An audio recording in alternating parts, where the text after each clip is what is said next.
Okay, so good morning, everyone. Thank you for being here. Thank you for punctuality. So we are going to start this first masterclass on the series of webinars we are providing for the POMS Black members. I want to thank you, Natalia, for being here, and all the presents, Christopher for being here with us as well. So I just want to start with a message from our current president, Gina Galindo, that I have someone else. She wants to send a message. Unfortunately, she couldn't be here, so let's see what she can share with us. If you can, please let me know if you see my screen. Mm-hmm. Can you see it? Yeah. Yes. Share sound. Okay, so let's go. Hello, my name is Gina Galindo, Associate Professor at Universidad del Norte, Colombia, and current President of POMS Latam. I would like to welcome you to this master class about artificial intelligence applied to healthcare operations, which is going to be led by Dr. Natalia Summerville. I would like to take this opportunity to thank former President of POMS Latam, Chris Mejia, and Agatha da Silva for making this session possible. Enjoy. Perfect. So thank you, Gina, for the message. And I'm just gonna pass then the word to the former president, as mentioned, Chris Mejia, so he can introduce our speaker today. Okay, well, thank you very much, Agatha, and of course, Gina. Unfortunately, Gina couldn't be here because she's teaching at the moment. But we are not here today to speak about like that I'm leaving, and this is one of my last, let's say, leading talks together with you. But I'm gonna be connected, with the chapter, so we will see each other. It was a pleasure to be the president of the chapter, and if you are planning to go to Cartagena, I will see you there, right? But let's go to what is important right now, and is introduce my good friend, who is a great researcher, and is Dr. Natalia Summerville. I met Dr. Natalia Summerville when we were sharing the same advisor a long time ago, Dr. Juan Gaitan from Monterrey Tech, and I haven't seen more than growth on her. Like every time that I see her, she's doing like something fantastic, something new, something exciting for the world, for the humankind, and for the betterment of the society. So I'm sure that you will enjoy all of that today. But the formal part that you are interested in knowing is that Natalia Summerville is the Director of Applied Data Science in strategy as well, and innovation division at the Memorial Sloan Kettering Cancer Center. So she leads a highly skilled team in order to, make decisions based on data, in models, in order to use analytics products to support everything related to hospital operations, healthcare transformation, and clinical cancer research. So this is very inspiring. And she's working in many different things. She teaches at different universities. She has been, she's a current member of the Informs Pro Bono Analytics. She's a Franz Edelman Award as well, and the 2024 annual conference organizing committees, as well as part of the boards of the HMBANA. And well, she holds a PhD from Monterrey Tech as well, as I mentioned before, right? So, well, it's a pleasure to have you here, Natalia. We are really honored that you accepted this invitation, especially with all this journey that you have passed through in your professional life. And I'm sure that you will nurture and raise a lot the attention of many different people here. So the floor is yours. Thank you very much for joining us. Thank you. Thank you so much. Thank you, Chris and Agatha. Thank you for inviting me. I love talking about what I'm going to talk to you guys. It's like my favorite thing to talk about. So I'm always very happy to have some floor for that. Before I kind of jump into the, into the slides and all, I want to tell you a little bit more in terms of how do I get involved in that. And so as Chris mentioned, it has been kind of wonderful meeting him from quite a while. And so I grew up in Mexico, and then I came to the United States for grad school. I started working at analytics software company SAS, and I did a lot of optimization engines for different industries for them. I was there for about 11 years. And so the point I'm going to is like over the last 5 years probably at the company, I was doing like a lot of like price optimization, manufacturing optimization, and it's kind of started getting into like, I really wanted projects that feel good, you know, that kind of warm feeling. It's like, oh, this is just such a motivating project, outside of course, like using tools that are exciting as well. And that's how I started getting into healthcare. I started doing kind of more and more projects within healthcare, kind of feeling good about using data science, my optimization background, to improve across different projects, work with Mayo Clinic, work with Cleveland Clinic. That was in my tenure at SAS. And then I'll tell a little bit more about that part of the presentation, but I got introduced to milk banks. And so I was fascinated by how much operations actually milk banks go through, how little we know about what milk banks do. Everybody hears about blood banks, and you know about all the logistics complications. There's so many people in our field kind of working on projects and research with the blood banks. Well, I think milk banks are maybe as relevant, or if not more relevant, and I'll explain why. And the amount of operations that happens there is enormous. In addition, since they are a healthcare company, they actually hold data. All those milk banks have tons of data. So there has been many, many opportunities, and there's actually many more opportunities for everybody who is interested in kind of supporting these milk banks with AI, data science, optimization, predictive modeling, whatever that is, in the different pieces of their kind of operations processes.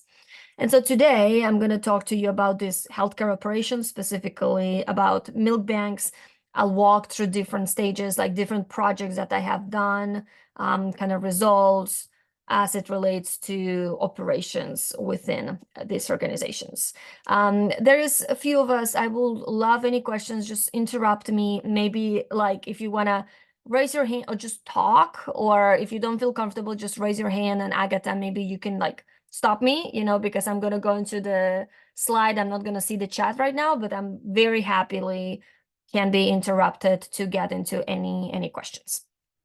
Okay, I'm going to go into sharing my screen, and let me find.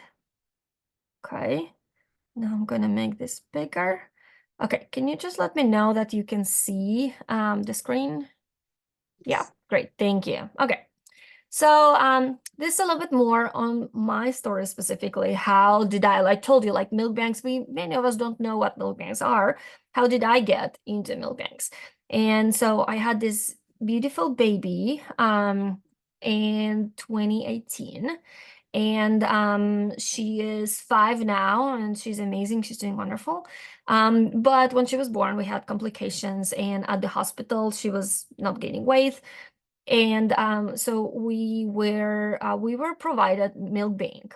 There was donated milk bank in the freezers in our hospital. And we were first like a little like, what is that? What is like, this feels weird. It's coming from anybody else. And then we were like educated. And I'll tell you more about those operations, of course. But we were educated, and that helped her tremendously, because I was also very low on breast milk. And that really helped her a lot. And so a few months later, after we got out of the, you know, all the kind of crisis mode, I started thinking about, hey, well, is there anything I can do back for them? And that's how I got involved. I got involved first with the local milk bank here. Now I have worked with several milk banks across the country. All the work I do with them is side work. So I kind of have my job. But I have a lot of volunteers. I sit in the pro bono analytics, as Chris mentioned, within Inform. So we have a little army of like data science volunteers. I also teach, so I do a lot of projects with my students. But basically all the work I've done with them for the last 5 years has been pro bono work. Okay, so that's a little bit on my beautiful baby. It's kind of hard to move because it's just so cute, but okay.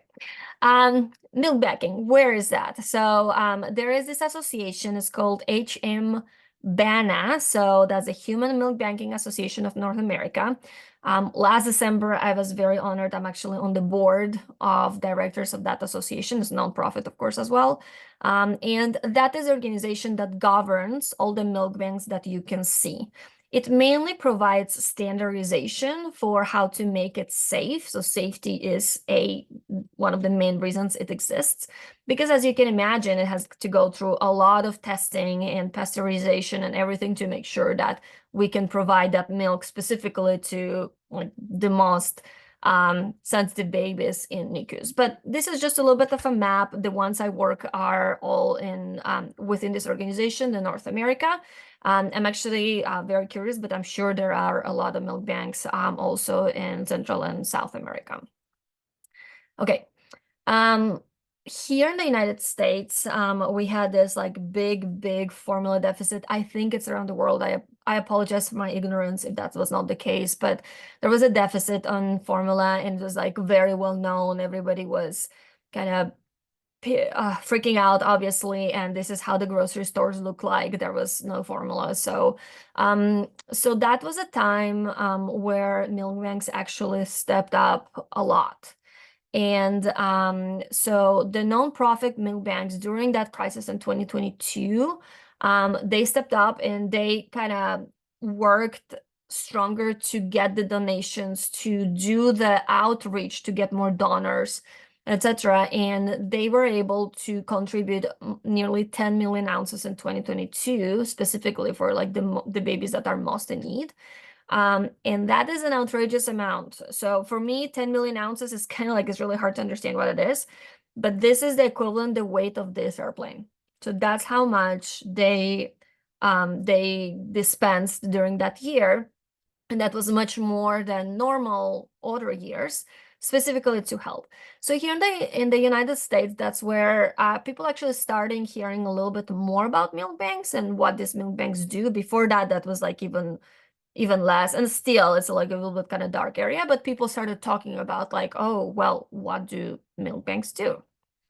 I want to share a little bit like just some pictures from a couple of these milk banks that I visited. And so this is the main, well, not the main one to me. This is like 10 minutes from where I live. That's where my baby got her milk. And that's the one I started working with first. That's the one I kind of had most amount of projects up to like a couple of years ago. So they provide about 200,000 ounces annually. They serve about 44 hospitals in 8 different states. So the milk banks, while you kind of see them in the map, they don't have like a formally assigned territory. So they just contribute to as much as they can to any hospitals around. And the majority of the milk bank goes to NICUs. They do have a certain percentage that goes to well babies, but that's a very kind of small, and they're called well babies, the hospital that are not NICUs, that, for example, leave, and then mom doesn't have enough milk and they want to kind of do that bridge between, so mom starts producing more milk, but meanwhile it's kind of supplements together with the formula. They call them well babies, but the vast majority of this milk goes to NICUs. I started working a couple years ago, so with the New York Milk Bank, that's where my work is now. I'm remote, but so I'm live in North Carolina, work in New York. So that's how it works nowadays. They have over the last several years, up to 22, for example, they dispensed 1 million ounces. That's it's a large, actually not the largest milk bank around here, but it is a large milk bank, and it serves most of it Manhattan and the boroughs. And they serve about 35 different hospitals, and I'll show you some of the projects that we worked with them. Then this is like one of my most recent ones. It's in Indianapolis. I met them when we had the Informs conference and actually went to see them. They are some of the largest ones. They are in the Midwest, so they cover many states, including Ohio, Illinois, Indiana. And so they have produced, well, since for the last like decade, over 10 million ounces, and they cover about 25 states. So these are just some of the examples. There's total of 34, I think, milk banks. So these are some of them. My dream is actually to integrate some of the projects and be able to roll them out to all of the milk banks. I'm not there yet. I'm right now working on a project that includes 3 of them at the same time, which is new. And then if the tool that we're building helps, we can potentially roll out to others. At this point, though, all the talks and all the projects I'm going to show you have been like with a specific milk bank. Okay, so now I'm going to show you the operations. Okay, we're going to go into the operation side and how do they do what they do. And I'm going to go through the whole cycle, and then I'm going to talk to you about some selected projects that we did. Okay, so from the operation side. This thing popped up. What is this happening? Okay, there it is. So the first thing that is there are moms that are very lucky and they have extra milk, and a lot of moms do. And so one of the things is this moms in some way hear about the milk bank and they decide to donate. So what they do is they literally pump their milk, which is extremely hard. Any mom in the audience will know pumping milk is one of the milk is one of the hardest things to do. But they actually do extra for these babies in need, which is like they're like angels. So but they have to go through a lot of scrutiny to be accepted as a donor for the milk banks. So there's a lot of processes that they call the screening. And all the milk banks do it in a different way. It's not standardized because they work separately. But that is one of the projects I'm going to talk to you about, because what milk banks want to do is onboard as soon as possible these donors. But that's the first time. So all the moms, they have to go through checklists, and then they have to be approved as donors.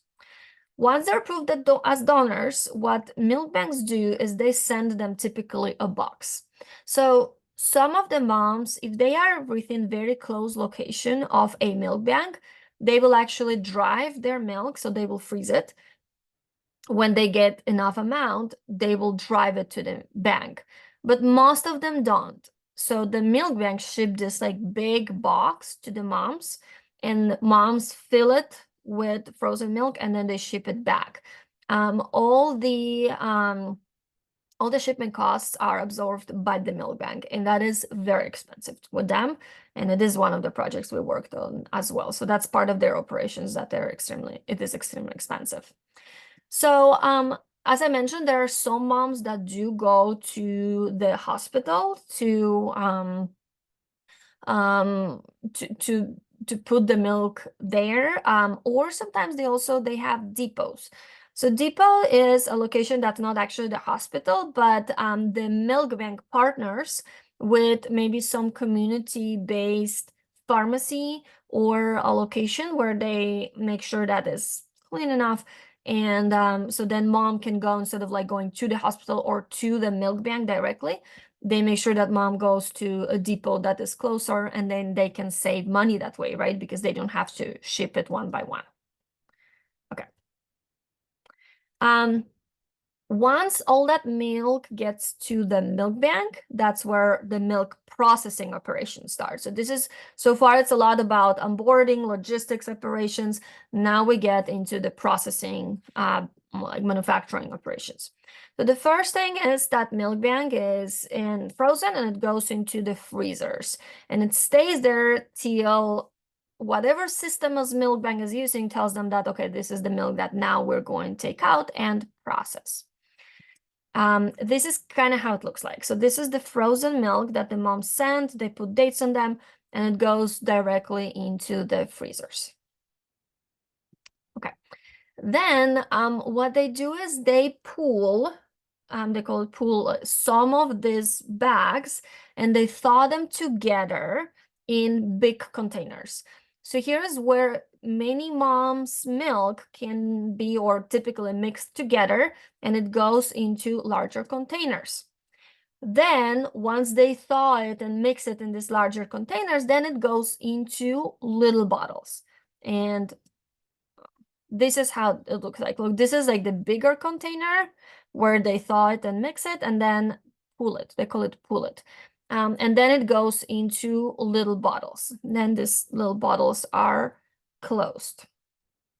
Then they randomly pick a few bottles, one bottle or a few bottles, and that is sent to testing. So that's extremely important. There are certain bacteria that is very well known and that can be terrible for NICU babies, so they have to test for those bacteria. So then that bottle is sent to a laboratory. Some of the milk banks are actually on hospital premises, so then it's kind of faster, but a lot of the milk banks are community-based, so they are not associated with the hospital. So they actually have to send it to a lab, and that can take from 24 to 80 to 48 hours. So that milk was sent. Meanwhile, the rest of the milk goes into pasteurization. So pasteurization kills a lot of bacteria. It just happens that that specific bacteria that I never remember the name of, it's not killed by the pasteurization process. So that's why they do need to test for that specific bacteria. But the rest of it goes into the pasteurization. The machines for pasteurization are different. This is some of the smaller ones, and basically, so they put it, some of them take up to 24 hours. There's like some machines that are higher tech. This is one that is, it's a good machine, but it's smaller size. So they can put this bottles there, which is I think up to 40 bottles, and they put them in there. And this is from the WakeMed milk bank. It takes them about 24 hours. By when the milk is okay, and basically what it does, it warms it, so it kills the bacteria, but it can't boil. So it needs to just like be constantly at the temperature that kills the bacteria without killing the good things, the good components of the breast milk. Okay. Then once they pasteurize it, then all these little bottles, they go into different freezers, and this is an example how it looks like. So this is it's a walk-in, but it is a freezer, and now it's all labeled. It has to be labeled. Milk needs to be consumed within 6 months of mom pumping it. So they are on a time pressure to go through all this sequence of operations. Now, here's the challenge, one of the challenges. So it is possible that this bottle, by then, so the milk is already in the freezer, but then this one bottle actually was bad. And then the lab lets them know. And then the problem is then they have to discard the entire batch, right? Whatever this batch, whatever this milk was pulled together, all of that gets discarded. That is terrible. I have this picture there because again, I did started pumping at some point, and I do remember spilling milk, and that was terrible. I was in tears, and it's a really, really bad because of how much work it takes. So we want to help them with their operations as much as possible, such that they can they don't discard the milk, and they can. And this is one of the projects I'll talk as well, that they can know, like, okay, this milk, this mom might be more likely, so we won't pull it, because the bacteria is probably coming from one mom, but they pulled it with other moms, so now they discarded all of it. So there's also analytics AI coming in there, as you can probably see. Okay. Then is the piece of the distribution. So then most of the milk bank sent to hospitals, to NICUs, as I mentioned. Some of them sent to pharmacies for this well babies, so pediatricians sometimes are able to prescribe it. There's some legal issues in terms of insurance covering, not covering, but a certain percentage goes there. They have these bridge bags. So this is for babies that leave the hospital and mom is not up to her, is not producing much, so they can give them bags. And then there's other kind of pediatric concerns, so they sometimes partner with kind of pediatric practices. So that's where it goes. Okay, so that's a little bit on the kind of overview. As you can see, there's tons and tons of operations happening in here. So there's so many opportunities for the data science, AI, analytics folks to contribute here. Okay, so actually, you know what? I'm gonna pause here for a second, and now I'm gonna talk about some projects that we did, some kind of AI modeling or analytics modeling we did, but I'm gonna pause here. Any questions so far on kind of overall how they function? there's any question and you don't want to speak, you can write it on Oh the yeah, you chat can also write. Yeah. or just raise your hand or open your mic again. I don't know. Any comment? Gerardo. No questions, it's clear. Wonderful. Thank you. Okay. Thank you, Gerardo. Thank you. Great. Thank you for the Perfect. feedback. Sounds good. And yeah, feel free to jump in. So, okay, now let's talk about some of the projects. Again, I hope I convinced you that there's tons of operations happening here. So now I'm going to talk about some of the things that we did. So one of the kind of first projects we worked with was on that screening of the moms. So if you have kind of industrial engineering background, you can kind of imagine that process with bottlenecks, because there's a lot of steps that they have to take. They have to fill out application. They have to send their blood test to the doctor. They have to go to pediatrician. Their pediatrician needs to say that, hey, it's okay for this mom to donate milk. There's like a lot of different steps. And what happens is, if that process takes too long, sometimes moms drop off that process and ends up not donating. So it's definitely in the milk bank's interest to accelerate and optimize that process. So I did that work with pro bono analytics volunteers with some of my NC State students, and we did it for 2 banks. First, oops, what was that? First with the Wake Melt, and then we did that with Milk Bank. So just like a very quick, I'm not gonna go through the whole process, but this was an example on kind of how that some of the steps that are taken and how long it takes. So here my students, they kind of wrote, okay, so once the baby is born, we wanted to know in between the baby's birth and the mom kicking off the screening, how old is the baby typically when moms start, and it goes anything up to 660 days. So there's babies who are like almost 2 years old, and moms are still donating, and typically it's around 141, which is kind of a little bit less than 6 months. And anyway, so we kind of trying to identify also like the screening pass, screening fails, kind of how does work. They really also did a lot of analysis on the screening failed. Why is that? Is there something that can be like they can be educated on kind of how to fill out the forms, what are the things that matter, because we do want to not accept moms that have drugs in their blood tests, but we do want to make sure that we're doing that right.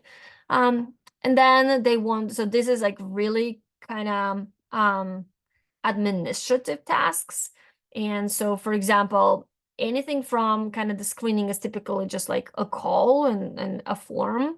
The lab results received from the mom can take a very long time, and in average, it takes 40 days. So that is definitely a lot. So they were kind of suggesting, could the milk bank talk to the labs and maybe receive them directly? So is there anything that can be done? Because as you can see, this is the longest piece that it takes. Everything else is a little bit smaller. So this part was identified as a bottleneck. And so they gave kind of suggestions to the milk bank. Yeah, so this is one of the projects on kind of that side, which was the screening side. Yeah, I want to point that was identified as a bottleneck. Okay, I'm gonna move forward to the next one. So I'm kind of going this way. Another project that we worked was with the depot, the depot facility location problem. So as I mentioned, so moms are like all around. They can be like all in the state, different regions, and milk bank, let's say, is in Manhattan. And this milk bank, because we did this project both from WakeMed and for the milk bank, for the New York milk bank. So the New York milk bank had to ship those boxes. But we were wondering if we put more depots kind of closer to where moms are clustered, would maybe the moms actually go there and we could save like a big amount of money in shipping expenses. So that is a project that we also did with WakeMed, and I think I have a couple slides here. So this was from the WakeMed, the different colors. So this is North Carolina map. And the different colors is where the students decided that that's where we should place those depots. At that point, the milk bank said that they could place up to 15. they actually end up placing 6 in some of these locations, and it did significantly reduce their costs. And then this is the other project, and these are some of the zip codes where the students were suggesting within Manhattan that the milk bank could partner such that the moms could donate the milk. And there's a lot of variables in terms of like the shipment cost, you know, and should like the depot wait for several moms, obviously, and then ship it, or could they get a volunteer to drive? But this was actually an optimization problem. So that was very interesting. And okay, I'm gonna go now on the distribution side. So another question that the milk banks, and this was, I worked with actually Chris's program at MIT, and we had some Harvard students in the same class, and we worked that with WakeMed again. And the question was predicting the distributions.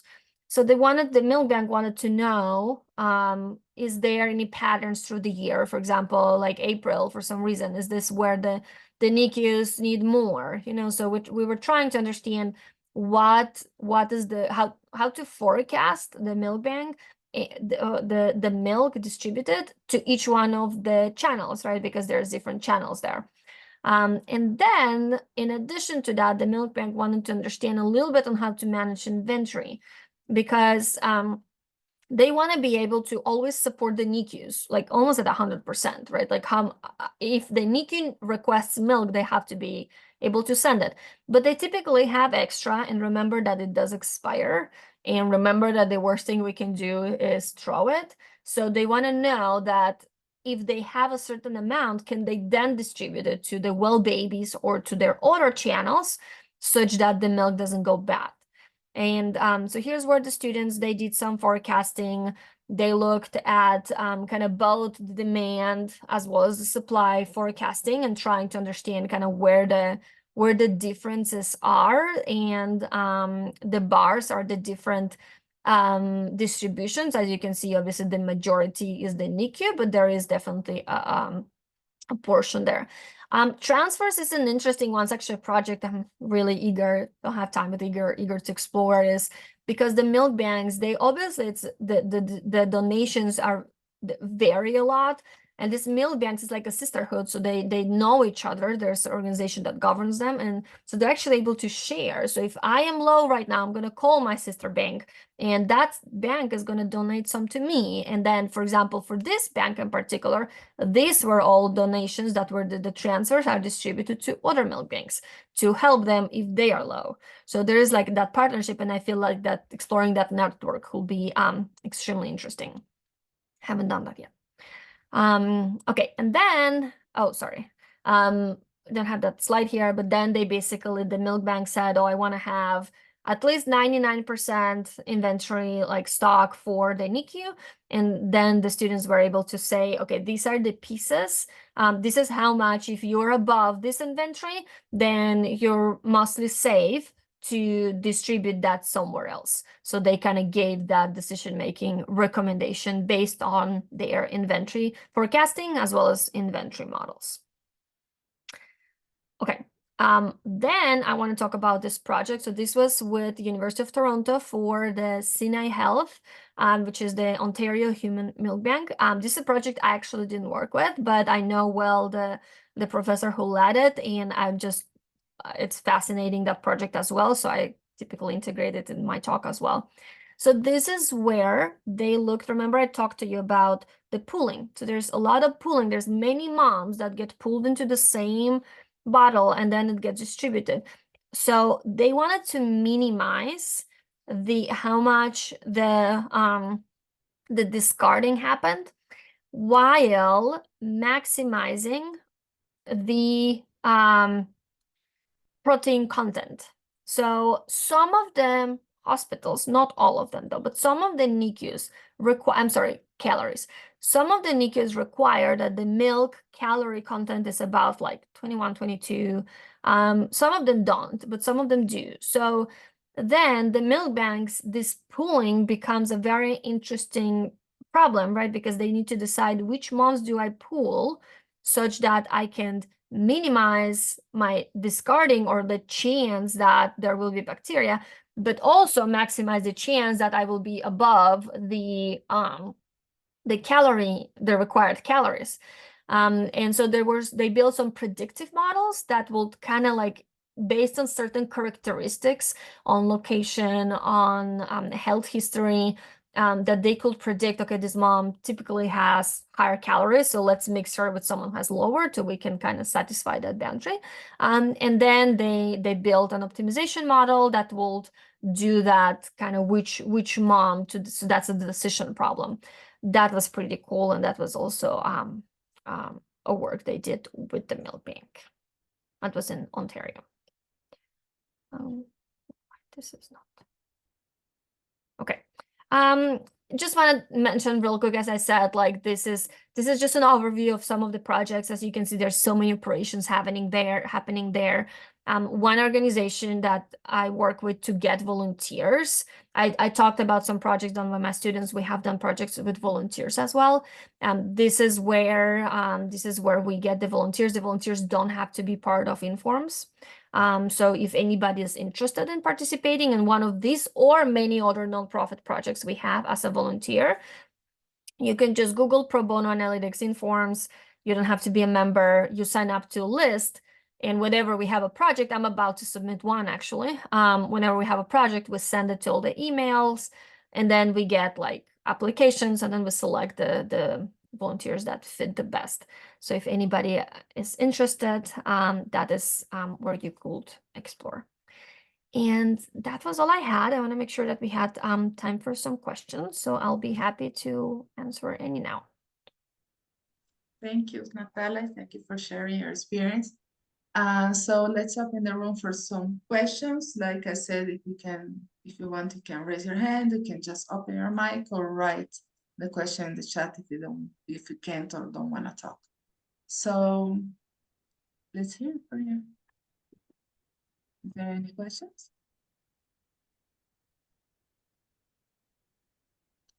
Gerardo. I don't have questions. Oh, sorry. I'm not raising my hand.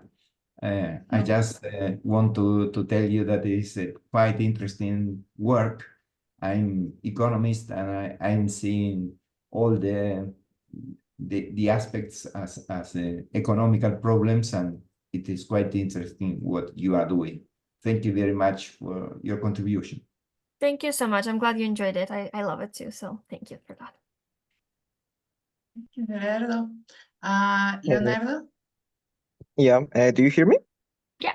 Yes. Oh, super. Oh, sorry. Well, first, nice to meet you, Natalia. My name is Leonardo Fuentes. Currently, I'm doing my thesis with Agatha. Just wanted to tell you that I really like the presentation. It's my first time hearing about meal banks, but I think it's very interesting, and I hope we see each other in the future. Wonderful. Thank you so much for the feedback, and good luck with your thesis. Thanks. Thank you, Leonardo. I don't know if there's any further questions. Maybe Marta, she turned on her camera, or maybe she wants to ask something. Or anybody else? Not real questions. I'm doing my PhD as well in operations of milk banking in the UK. So, yeah. You are? Hold on, Yes. are you serious? Your thesis Yes, is in I milk am. banking? Oh my God, Yes. we have to get in touch. I'm so curious about the European meal banking. Okay, can we I'll make sure that you get us in touch. So Okay, I'm I connect with you on LinkedIn, okay? And then we Please can chat do, from there. please do. Yeah. Okay. Wow. Great. But yeah, great talk. Thank you, A lot Wonderful. of interest in common we have. Yeah. Very, very happy to explore that. Yeah, great. I'm glad that a network is forming here. So Yeah, no, and that's so unusual, because there's just so few people actually like who know what milk banks are. So that's like, it's great to hear Marta, and yeah. nice. Yeah, actually, I have a question kind of in that direction, because when you're saying about, you say, I don't know if this issue was global, like globally in the same, they had the same impact that you have there in the United States. And actually, I was thinking about I mean, Latin America, of course, the structure is very different. And all the solutions that you design were fit for the environment that you have there in the USA.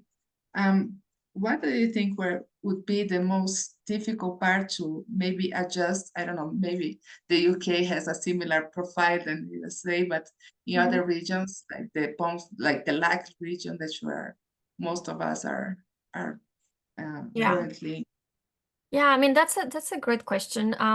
So theoretically, let's say if there's a new milk bank that wants to get established in Cartagena, they have to follow the same process. So I'm sure there is an organization such as Hambana in North America. There is one that regulates, because without being regulated, you can't distribute to a hospital. So I'm sure there's a similar organization. And you still have to follow the steps, like in different ways, but you have to get the donations in some way. You absolutely have to process and test. So you have to be in touch with like a lab, and then you distribute. So in a way, it should be similar. I guess that some of the challenges might be if it's a community milk bank, it relies on donations. So community milk banks don't have any hospital funding.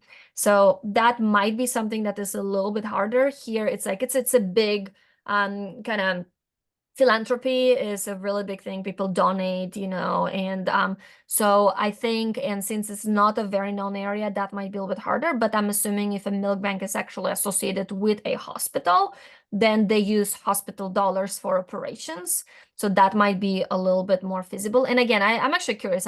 After this talk, I'm gonna go Google in terms of milk banks in South America and Central America. But so theoretically, process should be similar. And I'm sure that smaller, newer milk banks can learn from kind of larger milk banks experience, because they all grew from like being new at some point. Yeah, because what I think is that, I mean, the optimization is going to rely on the amount of supply that you have, because you will have the demand, but the supply is going to play a relevant trick, and maybe it can make some of the structures more inefficient if you don't have enough donations, like you say. Yeah. So you have to work very well, strongly. And then it kind of does go back to resources, because a lot of them, particularly the community milk banks, they do a lot of outreach to the community, so communities know. So like a mom needs to know that she can donate, because there's a lot of moms that have the extra milk, but they don't know. They kind of maybe share with family or throw it. They don't know that there are these organizations. So a lot of the community milk banks, also their mission is to educate and to outreach. And so to your point, to get those donations, there has to be also funding for this outreach, so people know to donate. And that is, you're right, that will kind of need to be established first. Yes. Well, thank you. I don't know if there's any last question before we close the session. I think we're all good. Yes. So thank you, Natalia. Thank you for your time. Thank you for sharing your experience.